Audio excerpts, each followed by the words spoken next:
R$ 1,99.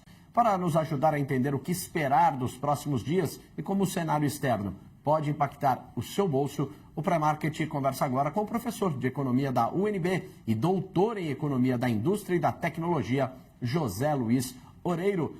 Oi, professor José Luiz, muito bom dia para o senhor. Seja muito bem-vindo aqui ao Pré-Market. Tudo bem contigo?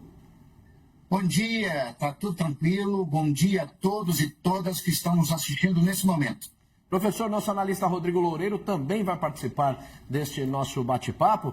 E também parece para o mercado financeiro também, né, que tem atraído muito capital estrangeiro, né? Ontem teve um pregão, o senhor poderia dizer, um pregão de ajuste, foram 11 altas consecutivas, naturalmente há uma realização de lucros.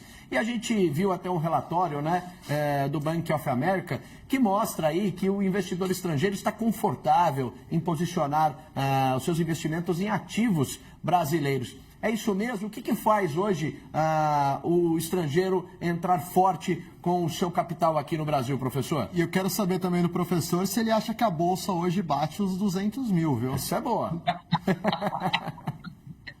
Bom, vou começar com essa segunda pergunta, que é a mais fácil. Nós, economistas, podemos analisar tendências de médio e longo prazo. Tá? Agora, a volatilidade diária do mercado, isso não é possível. Tá? Para isso precisaria ter uma bola de cristal e eu não tenho, tá? Infelizmente. Então, eu não posso te dizer se vai renovar um novo recorde, etc. Agora, o comportamento da Bolsa de Valores no Brasil ele tem surpreendido, principalmente nos últimos 12 meses. Se a gente olhar, né, o índice Bovespa, descontada pela taxa de inflação, né, desde a guerra da Ucrânia até mais ou menos a eleição de Donald Trump, ele estava flat, estava mais ou menos estável, algumas altas, algumas quedas, mas não havia uma tendência nítida de valorização. Curioso que a partir da eleição do governo Trump, né, que começou efetivamente no início do ano passado, a Bolsa Brasileira tem skyrocket, né? Ela tem subido consistentemente e aí, mais recentemente, depois da guerra dos Estados Unidos e Israel contra o Irã, ela tem renovado recordes atrás de recordes. Bom, o que isso significa? O que está por trás disso? O que está por trás disso é, em primeiro lugar, a percepção de que o Brasil não só é um país que está longe do conflito, então não vai ser afetado diretamente por drones iranianos ou pela artilharia dos Estados Unidos e de Israel, mas como também está muito bem posicionado do ponto de vista econômico. Por quê? Em primeiro lugar, o Brasil é exportador de petróleo. Tá? Então, quando o preço internacional do petróleo sobe, tá, isso beneficia a economia brasileira e beneficia a sua maior empresa cotada na Bolsa de Valores, que é a Petrobras. Quer dizer, quando as ações da Petrobras sobem, isso tem um impacto significativo sobre o índice Bovespa, porque as ações da Petrobras são parte significativa desse índice. Por outro lado, os indicadores externos da economia brasileira são muito positivos. Quer dizer, nós temos um volume de reservas internacionais de mais de 400 bilhões de dólares, né? O que nos permite ter uma tranquilidade num momento de grande instabilidade global, né?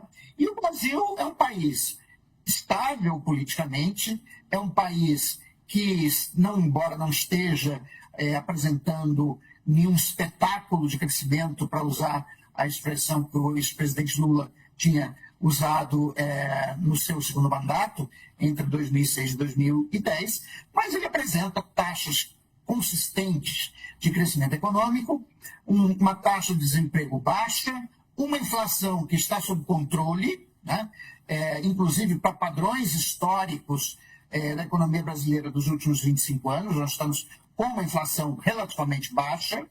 Então, tudo isso que cria um ambiente favorável para a recepção de investimento de portfólio, tanto na Bolsa de Valores como em títulos da dívida pública brasileira. Então, essa entrada de capitais que o Brasil está passando nesse momento é o que está explicando tanto o comportamento exuberante da Bolsa de Valores, como também o comportamento da taxa de câmbio, que o dólar está derretendo frente ao real. Vai. Valeu. Então já vou aproveitar aqui perguntando sobre dólar, professor. Professor, o dólar abaixo de R$5, flertando com esse patamar ali entre 4,98 e 4,97. Tem gente que quer viajar que pensa que pode ser um bom momento para comprar dólar. Quem está mais otimista espera que o dólar caia um pouco mais. E quem está mais pessimista está falando assim, olha, esse patamar aqui, ele não é saudável. Donald Trump, no longo prazo, quer ver o dólar mais caro, quer ver o dólar mais valorizado. Qual que é a sua opinião, professor? Esse patamar, ele é sustentável num curto prazo, mas no longo prazo ele não é sustentável? O plano de Trump realmente é fazer o dólar ficar mais forte no longo prazo? Por enquanto ele não está olhando tanto para a moeda. Como que dá para explicar um pouco desse comportamento da moeda americana? Até porque a queda aqui do dólar, né, prejudica um pouquinho as exportações brasileiras, né, também, né, professor? Sim, sim. Então, 2 pontos. Tá? Como eu acompanho muito, né, as posições do economista, que foi Prêmio Nobel de Economia, o Paul Krugman, né? E em várias manifestações públicas do Krugman, ele tem dito uma coisa que é muito interessante, que as políticas que o Donald Trump adota elas têm um efeito contrário ao que ele deseja sobre a moeda norte-americana. Ou seja, ao invés de fortalecer o dólar, ele, na verdade, enfraquece o dólar. Tá? Quando o Trump, independente da questão agora da guerra do Irã, tá? Mas com todas aquelas ameaças de retaliação comercial, ele cria incerteza jurídica, ele afasta aliados, faz com que os aliados procurem outros parceiros comerciais e faz também com que o dólar seja cada vez mais substituído por outras moedas, como o euro, a libra esterlina e o próprio yuan, como meio de pagamento internacional. Então, na verdade, as políticas do Donald Trump estão solapando, ao invés de fortalecer, o dólar norte-americano. Agora, quanto ao efeito sobre as exportações brasileiras, principalmente as exportações de produtos manufaturados, soja, minério de ferro, isso não é afetado pela valorização do dólar. Tá? Mas as nossas exportações de produtos manufaturados e as nossas importações de produtos manufaturados são fortemente afetadas por essa valorização que eu começo a ver como já excessiva, tá? do real frente ao dólar. Tá? A gente deve lembrar que o problema da desindustrialização prematura da economia brasileira está em larga medida, que já tem mais de 30 anos, está em larga medida associado com uma taxa de câmbio cronicamente sobrevalorizada. Tá?